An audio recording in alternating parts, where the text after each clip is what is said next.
কথন হয়ে যায়, ঠিক না। আল্লাহ আমাদের বোঝার তৌফিক দান করুন, জোরে বলে আমিন। আমার এই কথার মধ্যে অনেক বড় মেসেজ আছে, আমি একটু ইঙ্গিত দিয়ে বুঝাইয়া দিলাম। ভুল হয়, ভুল হতে পারে না, ভুল হয়। আবার সেই ভুলটা নিয়ে আমার দেশের আবার মানুষের অ্যালার্জি হলো, ভুলটা সামনে আনে। এই যে ক্যামেরাগুলো, এগুলো তো একদম মালাকুল মউত, বুঝলেন। মনে করেন এরা রেকর্ড করে, রেকর্ড 2 ঘন্টা আলোচনার ভিতরে হঠাৎ করে যদি কোনো একটা স্লিপ অফ টাং হয়, করে কি ওটা ফরওয়ার্ডে আনে, মানে হুজুরের পায়জামা খোল আছে কিনা বলেন, আছে কিনা বলেন। এটা ঠিক না, বরঞ্চ উচিত যে হঠাৎ করে কোন একটা কথা বের হয়ে গেছে এটাকে হাইড করা। কি করে, ওটাই হয়ে যায় ব্রেকিং নিউজ। কি হয় বলেন তো, ব্রেকিং। ঠিক না, মানুষের ভুল হবেই, হবে না কেন, কিন্তু ভুল হওয়ার সঙ্গে সঙ্গে ওনার উচিত হলো ক্ষমা চেয়ে নেওয়া। কি চেয়ে নেওয়া বলেন তো। কিন্তু এই জাতি কি ক্ষমা চায় সহজে? এই জাতির চরিত্র কি এমন আছে? ভুল হয়ে গেছে, ভুল হয়ে গেছে, এটা কখনো স্বীকার করে না। 54 বছরে যারা ক্ষমতায় ছিল, কেউ কি বলছে আমার এটা ভুল হয়েছে? কেউ কি বলছে এ পর্যন্ত বলেন তো? তাহলে এরা কি মানুষ আছে না ফেরেশতা হয়ে গেছে? সব কি হয়ে গেছে? ফেরেশতা, কারো কোনো ভুল নেই। আশ্চর্য হয়ে যায় আমি। সম্মানিত ভাইয়েরা, সম্মানিত বন্ধুগণ, তাহলে আমরা ইসলামকে মানতে চাই 1 আনা না 16 আনা? 1 আনা না 16 আনা? ব্যক্তি জীবনে ইসলাম, রাষ্ট্র জীবনে ইসলাম আনতে হবে। ব্যক্তি জীবনে ইসলাম, ব্যবসার জীবনে ইসলাম আনতে হবে। ব্যক্তি জীবনে ইসলাম, রাজনৈতিক জীবনে ইসলাম আনতে হবে। মুসলমান বড় বড় আলেমরা নাগরিক হয়ে থাকবে আর চোররা ক্ষমতায় থাকবে, এটা মানায়? আজ থেকে এটা মানায়? আলেমরা চোরদের দ্বারা পরিচালিত হবে, এটা হতে পারে না। আবু জেহেলরা রাষ্ট্র চালাবে আর মুহাম্মদের উম্মতরা তাদের আনুগত্য করবে, এটা হতে পারে না, এটা হতে পারে না।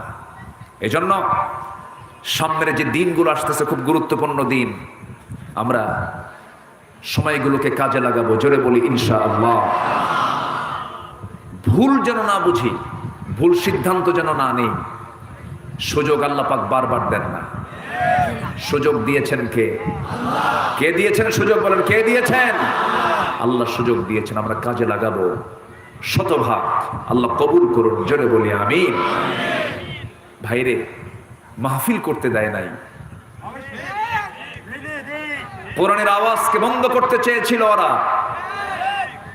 চট্টগ্রামের প্যারেড ময়দান, সিলেটের এমসি কলেজ মাঠ, পাবনার আমান ট্রাস্ট, খুলনা আলিয়া মাদ্রাসার মাঠ, পল্টন ময়দান, বাংলাদেশের ঐতিহাসিক সমস্ত মাহফিলগুলোকে তারা তালা মেরে দিয়েছিল। আল্লাহ বললেন, তোরা আমার কোরআনকে তালাবদ্ধ করতে চাস, তোদের এই দেশে কোনো ভাতই নাই। এখন ভাত খাচ্ছে দেশের না দিল্লির? কোথাকার ভাত খাচ্ছে এখন? আল্লামা সাইদির কথা, তিনি যে আল্লাহওয়ালা ছিলেন কোনো সন্দেহ নাই। 25 বছর আগের বক্তব্য তিনি বলেছিলেন, গাছের গোড়ায় একটু নাড়ানি দেব, সোজা মামাবাড়ি দিল্লি গিয়ে পড়বা। পরে নাই, পরে নাই, পরে নাই, অক্ষর অক্ষরে কথা লেগে গেছে। উনি তো বলতে পারতেন একদম সোজা গিয়ে লন্ডনে গিয়ে পড়বা, আমেরিকায় পড়বা, জার্মানিতে গিয়ে পড়বা, বার্লিনে গিয়ে পড়বা, বলতে পারতেন তো। কিন্তু বলছেন কি? বলেন কি বলছেন? পড়ছে কোথায় গিয়া? দিল্লি গিয়ে পড়ছে। এমন একটা সময় আসবে, পালানোর জন্য একটা ইঁদুরের গর্ত খুঁজে পাবা না। পাইছে? পাইছে? কালামানিক নাম শোনেন নাই? নবীর বিরুদ্ধে, কি বলে, নবীর ওয়ারিসদের বিরুদ্ধে অনেক ষড়যন্ত্র করেছিল, কলাপাতায় শুয়েছিল, এখন জেলখানায় আছে। আরেকজন তো দরবেশ, নাম শোনেন না আপনারা? শোনেন? অর্থ সবকিছু করতে পারে না, সম্মান ইজ্জত দেওয়ার মালিককে আসতে বলবেন না। কে কে কে কে? আল্লাহ পাক। এজন্য কোরআনকে মানি আমরা, কোরআনের দল করি আমরা। কোরআনকে মানবো, কোরআনের দল করব, জোরে বলি ইনশাআল্লাহ। তাহলে আমার ইমানটা পুরোপুরি হয়ে গেল। কি হয়ে গেল বলেন তো? পুরোপুরি হয়ে গেল। ব্যক্তি জীবনে আপনি ইসলামকে মানলেন, দলীয় জীবনে আপনি অন্য কোন দল করলেন, কোনো কাজ হবে না, সব শেষ হয়ে যাবে, ইমানটা নষ্ট হয়ে যাবে। আল্লাহ রাব্বুল আলামিন বান্দাকে বারবার বলছেন, শুধু ইমান এনেছে এতটুকুন বললে আমি তোমাকে ছাড়বো না। আল্লাহ রাব্বুল আলামিন বলছেন, আহাসিবান নাস আইয়ুতরাকু আইয়াকুলু আমান্না ওয়া হুম লা ইফতানুন। মানুষের কি ধারণা ইমান এনেছি এতটুকু শব্দ বললাম আর আমি তাকে ছেড়ে দেব? না না, অবশ্যই তাকে পরীক্ষা করা হবে।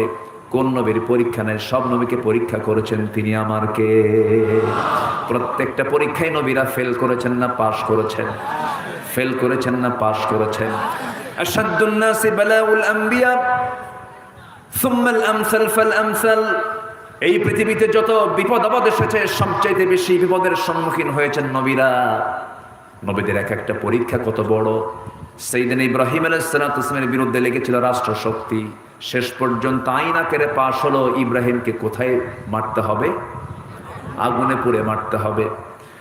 আগুনে পুড়ে ফেলে দাও। নবীর বিরুদ্ধে অ্যাকশন দেখেন, কি হকের দাওয়াত তারা দিয়েছিলেন। এমন হকের দাওয়াত দিতে গেলেন যে হকের দাওয়াতের ফলাফল হয়ে গেল আগুনে পুড়ে মারো। আমার নবী কি এমন হকের দাওয়াত দিতে গেছেন, দেশে থাকতে পারলেন না, দেশ থেকে বের করে দেওয়া হলো।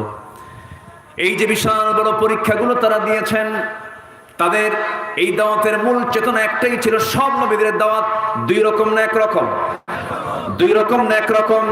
ওয়ালাকাদ বা'আসনা ফি কুল্লি উম্মাতির রাসূলান আন ই'বুদুল্লাহা ওয়াজতানিবুত তাগুত।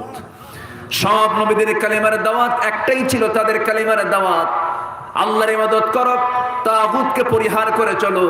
যেখানে এই মুসার নামটা পাবেন সেখানে ফেরাউনের নামটা পাবেন, যেখানে আপনি ইব্রাহিম আলাইহিস সালামের নামটা পাবেন সেখানে আপনি নমরুদের নামটা পাবেন, যেখানে আমার নবীর নামটা পাবেন সেখানে আপনি আবু জেহেলের নামটাও পাবেন। আজকের যুগেও যারা সেই নবীর রেখে যাওয়া দায়িত্ব যারা পালন করছেন, তারা যদি হকের পক্ষে টিকে থাকেন, এখনো আবু জেহেল আমার দেশেও আছে না নাই? আছে না নাই? মোকাবেলা করতে হবে, আবু জেহেলদের মুখোমুখি হতে হবে। হকের পক্ষে থেকে হককে লালন করে হককে বিজয় করার চেষ্টা করব আমরা। জোরে বলি ইনশাআল্লাহ। সম্মানিত ভাইয়েরা, আমার নবীর দাম কত, সম্মান কত, অথচ সেই নবীর দাঁত কি ছিল? বলেন, সামনের দুটো দাঁত কি ছিল? নবী যে হাঁটতেন, আল্লাহ পাক তারা সম্মানে দিনের প্রখর রোদ, সূর্যের তাপ, এই তো ঘুরে আসলাম, 40, 50, 55, 60 ডিগ্রি সেলসিয়াস পর্যন্ত তাপমাত্রা থাকে, নাভিশ্বাস হয়ে ওঠে, এত গরম। নবীজির যেন কষ্ট না হয়, আল্লাহ তাআলা তার সম্মানে সূর্যের নিচে একখণ্ড মেঘ সর্বক্ষণ তাকে ছায়া দিত, মশামাছি পড়তো না। বিশ্বনবীর শরীর থেকে ঘাম ঝরলে পরে সাহাবীরা কৌটা নিয়ে সেই ঘামগুলো রাসূল থেকে নিয়ে কৌটার মধ্যে ভরায় তারা আতর হিসেবে ব্যবহার করতেন। এত সম্মানিত একজন মানুষ, এত মর্যাদা যার, যাকে আল্লাহ তাআলা নিজে কখনো নাম ধরে ডাক দেননি। একটু জোরে বলেন সুবহানাল্লাহ। গোটা কোরআন আমি ছেড়ে দিলাম আপনার হাতে, কোথাও খুঁজে পাবেন না আমার আল্লাহ তাআলা তার রাসূলকে একটাবার নাম ধরে ডাক দিয়েছেন। নাম ধরে ডাকেন নাই।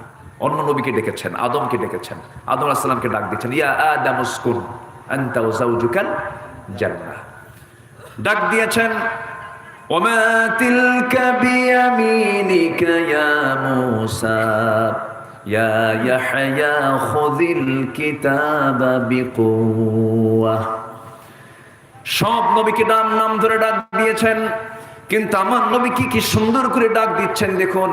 ইয়া আইয়ুহাল মুসাম্মিলু কুমিল লাইলা ইল্লা কালিলা ইয়া আইয়ুহাল মুদ্দাথির কুম ফাআনযির ওয়া রাব্বাকা ফাকাব্বির ইয়া আইয়ুহার রাসূল ইয়া আইয়ুহান নাবিয়্যু জাহিদিল কুফফার। রাসূলকে সুন্দর করে ডাকছেন, মুহাম্মাদুর রাসূলুল্লাহি ওয়াল্লাযীনা মাআহু আশিদ্দাউ আলাল কুফফারি রুহামাউ বাইনাহুম।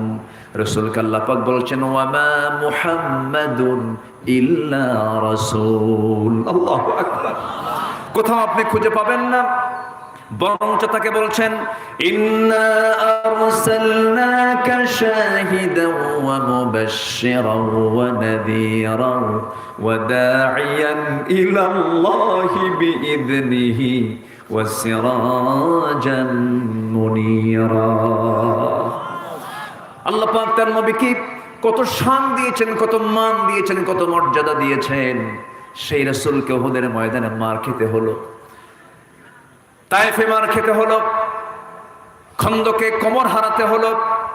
নবীজি দুনিয়া থেকে যখন বিদায় নেবেন, কোমর সোজা করে দাঁড়াতে পারেন না। রাসূল বলছেন, আয়েশা আজকে আমার কোমর কাজ করছে না, কারণ এই কোমরটা আমি হারায় ফেলছি খন্দকে। খালি পেটে কোদাল হাতে নিয়ে খন্দকের পরীক্ষা খনন করতে নিয়ে চারটা দিন 4টা রাত একটানা তিনি পরীক্ষা খনন করেছেন। ওই যে কোমরটা কুঁজো হয়ে গেছে, বাকি জিন্দেগি খন্দকের পরে থেকে শুরু করে মৃত্যুর দিন পর্যন্ত আমার নবীজি কোমর কুঁজো করে তিনি হেঁটে হেঁটে চলেছে। কোমর কুঁজো হয়ে গেছে নবীজির। উহুদের ময়দানে দাঁত ভেঙে ফেলে দিয়েছে কাফের মুশরিকরা। নবীকে একা পায়া দুনিয়া থেকে বিদায় করার জন্য দূর থেকে পাথর মারা শুরু করে দিয়েছে। দাঁত, সামনের 2টা দাঁত ভেঙে পড়ে গেছে, কপালের মধ্যে লোহা ঢুকে গেছে, শিরস্ত্রাণের লোহাটা গালের মধ্যে বিদ্ধ হয়ে গেছে। নবীজি মুখ থুবড়ে জমিনে পড়ে গেছেন।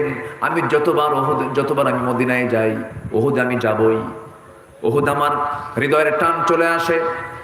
সেই দিন হঠাৎ করে আমার এক বন্ধু রাত 3টার দিকে আমাকে বলছে, ভাই চলেন আমরা একটু উহুদ থেকে ঘুরে আসি। বললাম চলেন যাই। উহুদের সামনে দিয়ে যখন আসতেছিলাম, গাড়ি চলতেছিল, একটু ব্রেক দিলাম, থামলাম। রাতের আধারে উহুদের ময়দানে, ওই ময়দানে 1 জন 2 জন নয়, 70 জন সাহাবী শুয়ে আছেন। 70 জন। আমার নবীজি মাঝে মাঝে সেখানে যেতেন আর বলতেন, সাহাবীরা এই যে উহুদ পাহাড় দেখতেছো 10 মাইল লম্বা, এই উহুদ পাহাড় আমাকে খুব ভালোবাসে, আমি রাসূল উহুদ পাহাড়কে খুব ভালোবাসি। ওই 70 জন সাহাবী শুয়ে আছেন। ইতিহাসের সাক্ষী হয়ে ওই জায়গায় গিয়ে আমি দাঁড়ালাম কিছুক্ষণ। আমার কাছে যেন মনে হলো বেহেশতের একটা সুমধুর গন্ধ যেন আমার নাকে ধাক্কা খাচ্ছে, সুন্দর একটা গন্ধ যেন আমার নাকে এসে ধাক্কা খাচ্ছে। আমার বন্ধুগণ, ওই যে সাহাবীগুলো জীবন দিয়েছেন, কারো নাক কেটেছে, কারো কান কেটেছে।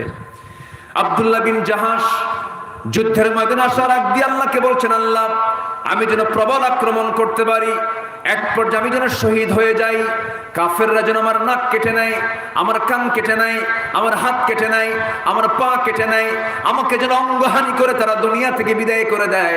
কিয়ামতের দিন হাসরের ময়দানে তোমার সামনে আমি যখন দাঁড়াবো, আমাকে যখন তুমি প্রশ্ন করবে, আব্দুল্লাহ বিন জাহাশ ফিমা যদি আনফুক ওয়া উযনুক, তোর নাক কেন কাটা, তোর কান কেন কাটা, সেই সময় বলবো, আল্লাহ তোমার জমিনে তোমার দিন কায়েমের জন্য কাফের মুশরিকরা আমার নাক কান কেটে নিয়েছে। আল্লাহ তোমাকে খুশি করার জন্য, তোমাকে খুশি করার জন্য, তোমার দিন জমিনে কায়েম করার জন্য। আল্লাহ সেদিন বলবেন, আব্দুল্লাহ তোর কোনো বিচার নাই, বিনা হিসাবে আজকে তোকে জান্নাত দিয়ে দিলাম। সেই ইসলাম পরাজিত থাক আমরা কি চাই? সেই ইসলাম পরাজিত থাক আমরা কি চাই? ইসলাম বিজয়ী হোক সবাই চাই না ইনশাআল্লাহ? রাসূল যদি দিন কায়েমের জন্য তার দাঁত ভাঙতে পারেন, কোমর হারাতে পারেন, সাহাবীরা টুকরো টুকরো হয়ে শাহাদাত বরণ করতে পারেন, গোটা পৃথিবীর দ্বিতীয় বৃহত্তম মুসলিম জনপদ বাংলাদেশ, সেই বাংলাদেশের জমিনে দিন কায়েমের জন্য, কোরআনের আইনকে প্রতিষ্ঠার জন্য প্রয়োজনে যদি রক্ত দিতে হয়, জীবন দিতে হয়, রাজি আছে মুসলমান? রাজি আছেন কারা কারা? হাত উঁচু করে দেখা।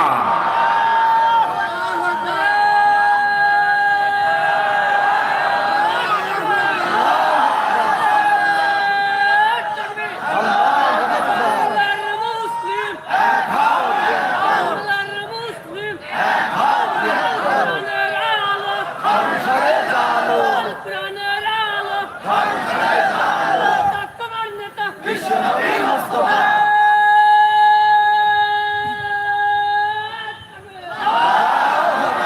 আল্লাহ কবুল করুন, জোরে বলি আমিন। তাহলে সফল হওয়ার জন্য এক নম্বর পুঁজি হলো কি আনতে হবে? আরো জোরে কি আনতে হবে? ঈমান। নাম্বার 2, নফসকে ফ্রেশ করতে হবে।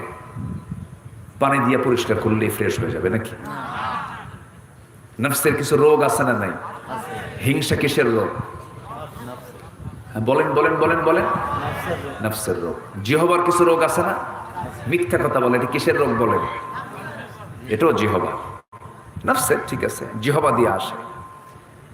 মুখটাকে ফ্রেশ রাখতে হবে কি দিয়া?